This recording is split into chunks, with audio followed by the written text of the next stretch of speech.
asambleísta Castañer. Tiene la palabra el asambleísta Guillermo Celi.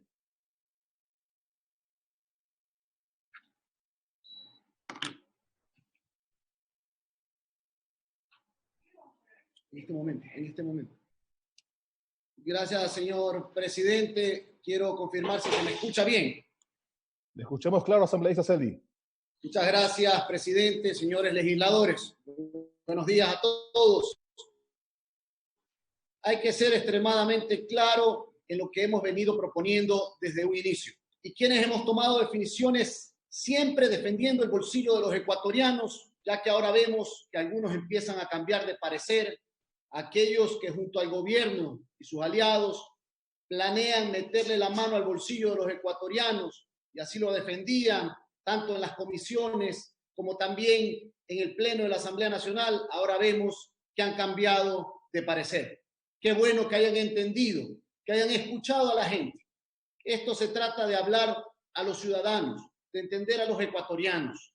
Y qué bueno que hayan entendido el clamor ciudadano que desde que llegó este proyecto, humanitario entre comillas, con un gran cóctel de impuestos para meterle la mano a la poquísima liquidez de la familia ecuatoriana y del sector privado, ahora empiezan a cambiar de parecer, y eso es positivo para el país, que cambien de parecer. Miren, yo voy a hacer rápidamente un recuento de lo que está pasando porque es importante indicar en qué momento histórico nos encontramos. 58 días de cuarentena. Esto ha generado cerca de 160.000 empleos perdidos, es decir, 160.000 ecuatorianos ya en la desocupación. Cerca de 600.000 trabajadores suspendidas sus labores a la actualidad. Evidentemente, lo más importante es cuidar la vida para evitar que esta pandemia, este mal del coronavirus o COVID-19 siga acabando vidas de mujeres y hombres de nuestro país. Pero quiero decirles algo, colegas.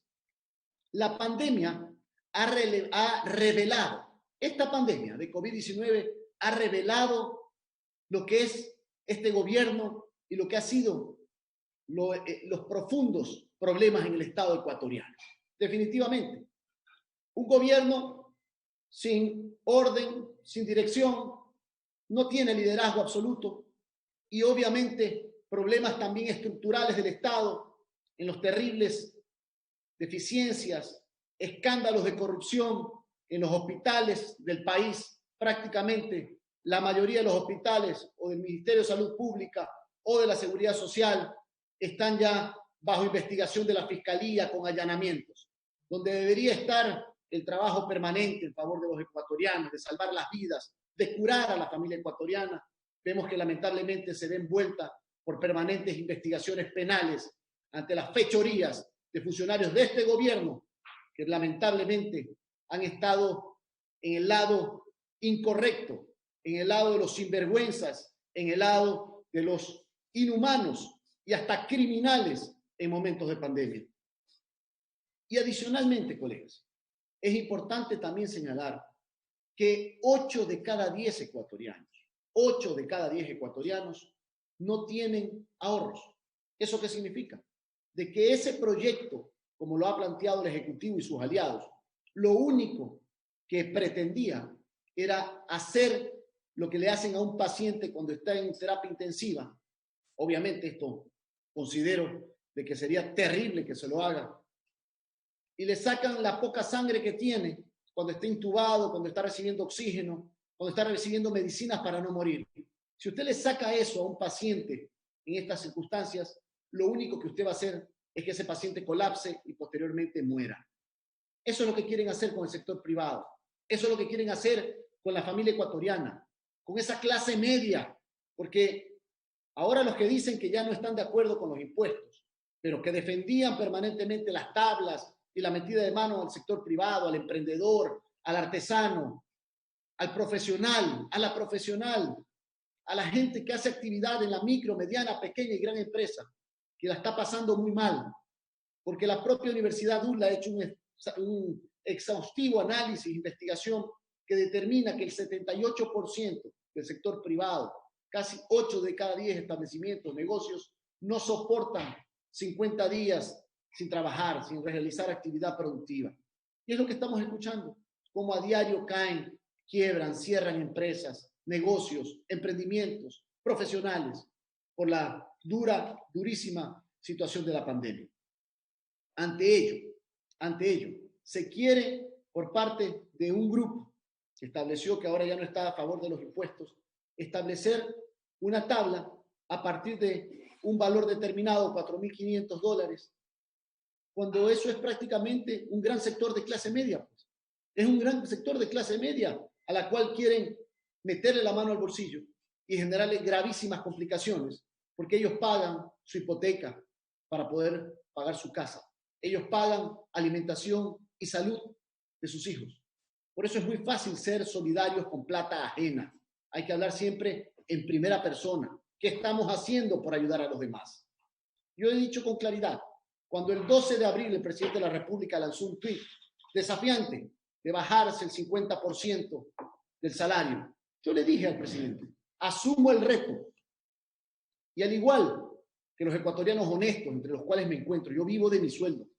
Felizmente tengo una familia que me entiende, una familia que entiende el momento histórico que vivimos y que hay que ser solidarios patrióticamente en favor de los ecuatorianos. Pero recién, luego de casi un mes de ese anuncio, el presidente lanza un decreto presidencial para tomar una medida anunciada un mes anterior y luego corrige y se enreda en lo mismo. Por eso hay que decir las cosas como son, con claridad. Ante estos temas que son importantes que la colectividad, los ecuatorianos lo conozcan, como el último estudio que ha hecho también la Universidad de las Américas, señalando que todos los días se pierden cerca de 4.000 empleos, producto de la pandemia, la cuarentena, el momento difícil que vive el mundo. Cuando hemos señalado también que la irresponsabilidad de un gobierno que parece que tiene la mascarilla puesta en los ojos y no en la boca, y no ve la realidad, y encubre la realidad de los fallecidos, de lo que hemos sufrido familiares que hemos perdido a queridos familiares en este tiempo. Y no dicen la verdad al mundo para entender la dimensión de lo que le está pasando al Ecuador. Pero no, más bien lo que hacen es pagar deuda externa a tenedores privados, le mienten al país, dice que pagaron 324 millones, que no pagaron intereses y luego aparece que pagaron 17 millones de intereses. Esa plata se suma a 791 millones que también habrían pagado de deuda en plena pandemia, cuando se estaba muriendo la gente en Guayaquil, cuando Guayaquil necesitaba un apoyo contundente. Prefirieron pagar deuda.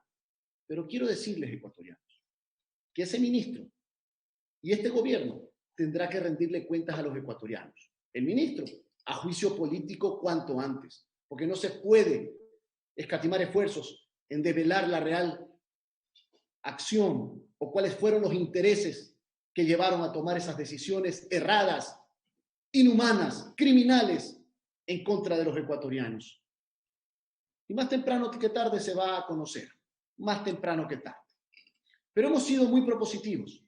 Por eso, nuestro informe de minoría, que reposa ahí, presidente, en su despacho, que lo hemos suscrito, trabajado junto al colega César Ron, es el único informe que de verdad no tiene ningún tipo de zarpazo impositivo, porque estamos cerca de la realidad, porque escuchamos a la gente, porque conocemos la necesidad de los ecuatorianos, porque sabemos lo mal que está pasando la familia ecuatoriana en estos momentos. Y hemos propuesto mucho. Y aquí voy a decirles qué dice ese informe.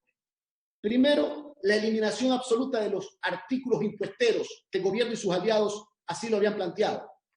Hemos planteado también temas importantísimos, como una figura moderna, ágil, como es el concordato, como es el proceso concursal, que permita darle un respiro al sector privado, al emprendedor, al empresario, al microempresario, al artesano, para que durante 6 meses no existan acciones judiciales, coactivas de intervención y puedan reactivarse para fundamentalmente proteger los empleos, que no se pierdan los empleos. Y luego de eso, en un acuerdo con sus acreedores, empezar a pagar. Eso es lo que necesita el Ecuador. Y eso lo hemos planteado nosotros. Como también planteamos el poder ayudar a las familias, a esas 800.000 familias que son inquilinas, que pagan un arrendamiento y que hoy no lo pueden hacer. No porque no lo quieren, sino que no tienen los recursos para hacerlo, pero protegiendo siempre a las personas mayores adultas y a las personas con discapacidad que viven de cobrar esa renta para sus alimentos y para comprar sus medicinas. Y hemos propuesto también en ese informe de minoría, que es importantísimo, fijar acciones que incrementen la cobertura de la seguridad social en favor de la gente, reducir los costos de los servicios básicos emanados y proveídos por el sector público, de la luz, una reducción del 30% del costo en los meses de marzo, abril, mayo, junio y julio. Eso es lo que se debe hacer, exonerándose a los quintiles 1 y 2, a la gente más pobre, la totalidad del cobro. Eso es lo que hemos planteado en el informe de minoría. Como también hemos planteado un apoyo contundente al sector agrícola, al sector ganadero, al sector pesquero, al sector acuícola, que son quienes deben apoyar, al igual que el turismo, que hoy día está prácticamente aniquilado, el desarrollo en el empleo y salir adelante. Olvidémonos ya del petróleo. Yo siempre me he preocupado por el sector agrícola. Y les quiero reiterar, presidente, cumpla con lo que manda el registro oficial 514 del mes de agosto del año pasado, en que mi propuesta fue aprobada por el Pleno de la Asamblea y usted la aceptó así, para bajar el costo de la energía eléctrica al sector rural, pero que hasta el día de hoy usted lo cumple. Hágalo hoy día hágalo. Sí, ya está, no necesita ley, la ley ya está lista, no necesita ninguna aprobación adicional. Pero adicionalmente hemos incorporado que también para el sector urbano existe esa disminución y existe exoneración para los sectores más populares. Hemos también establecido las facilidades de pago que son fundamentales en el BIES, en la Corporación Financiera Nacional, en la Seguridad Social. Esos son temas de fundamental importancia, al igual que la eliminación del impuesto del 1 por 1000 a los activos del sector turístico, sector que necesita tanto apoyo, tanto respaldo. Establecer también una prórroga y un lapso de 180 días, de 6 meses, en los cuales los emprendedores puedan iniciar sus labores y durante ese tiempo vayan cumpliendo una serie de requisitos y eliminar esas tramitologías que tanto paran al sector privado, al emprendedor, a ese joven, a esa joven que quiere salir adelante para poder mejorar su capacidad de vida para ellos y para sus familias. Eso es lo que hemos planteado en el informe de minoría. Ese es un informe de minoría que permite darle esperanzas al Ecuador, que permite darle nueva visión a lo que debe ser un Estado ecuatoriano, un gobierno nacional que realmente apoya a los que necesitan. Por eso, colegas legisladores, yo quiero reiterar mi posición, la posición de mi bloque legislativo de Suma, de establecer un mecanismo claro en el cual no exista ningún tipo de impuesto, sino que existan acciones que estimulen, que beneficien, que mejoren las condiciones terribles que hoy día vive la familia ecuatoriana, la clase media y el sector productivo privado que tanto lo requiere. En el tema de educación, estamos planteando la apertura contundente de redes, de telefonía celular al sector rural.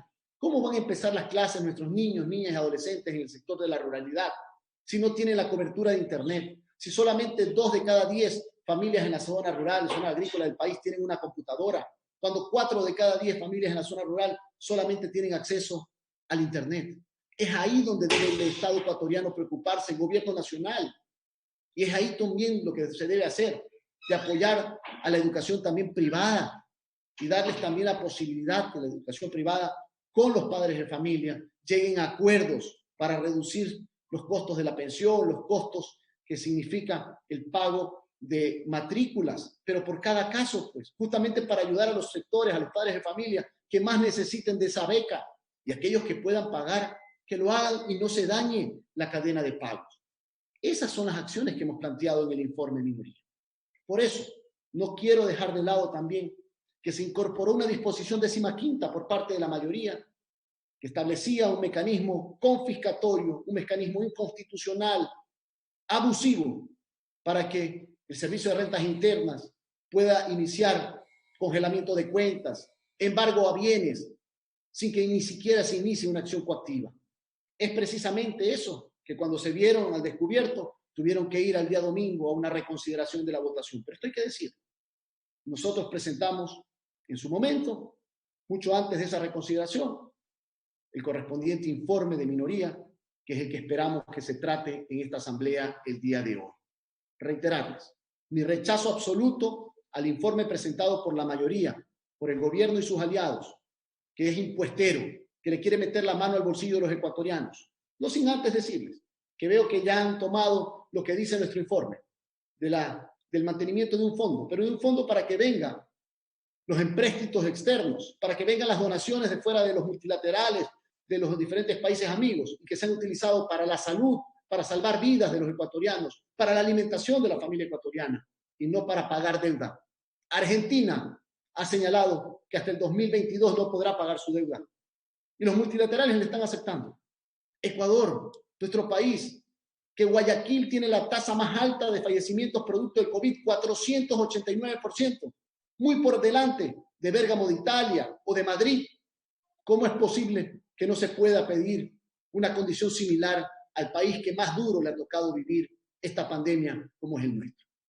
Por eso, señor presidente y señores legisladores, del lado siempre de los ecuatorianos, siendo coherentes con lo que dijimos desde el principio, yo pongo en consideración el informe de minoría que hemos presentado, rechazando ese informe de mayoría que tiene un cóctel perverso de impuestos en contra de los ciudadanos, de los ecuatorianos y del sector privado.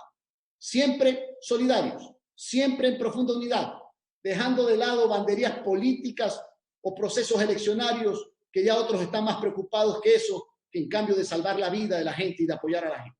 Nosotros estamos del lado de los ecuatorianos, de los ciudadanos. Hay que pensar siempre en las próximas generaciones y no como aquellos que lo único que les interesan son las próximas elecciones. Para nosotros lo fundamental es el cambio generacional, el que la gente pueda tener un futuro, un presente digno de esa juventud que tanto lo quiere y de sus familias que tanto están sufriendo. Señor presidente, colegas legisladores, muchas gracias.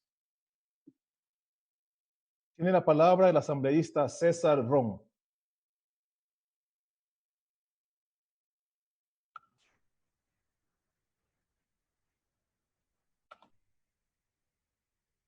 Gracias, presidente.